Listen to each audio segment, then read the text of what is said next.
পশ্চিমবঙ্গে কত লোকসভা আসনে জিততে হবে, রাজ্যের বিজেপি নেতৃত্বকে সেই লক্ষ্যমাত্রা বেঁধে দিয়েছিলেন অমিত শাহ। 2023 সালে বীরভূমের সিউড়িতে কেন্দ্রীয় স্বরাষ্ট্রমন্ত্রী বলেছিলেন 35 আসনে জয় চাই। গত নভেম্বরে কলকাতার ধর্মতলার সভা থেকে বলেছিলেন 35 টপকে যেতে হবে। আর সম্প্রতি বাংলা সফরে এসে প্রধানমন্ত্রী নরেন্দ্র মোদী বলে গিয়েছেন 42টি আসনেই পদ্ম ফোটাতে হবে।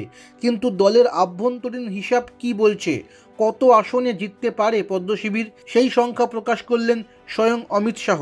দেশে এবং পশ্চিমবঙ্গে বিজেপি কেমন ফল করবে জানাতে গিয়ে শাহ জানান তিনি ইতিমধ্যেই 123টি আসনে সফর করেছেন।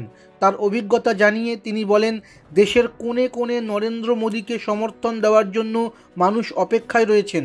তার ভিত্তিতেই বলছি, 370 আসনে আমরা জিতব, 400 পার করবে এনডিএ।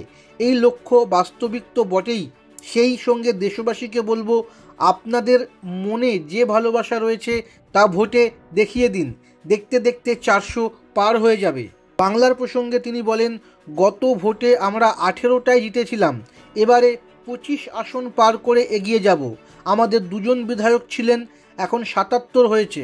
আমরা মজবুত বিরোধীর ভূমিকায় রয়েছি।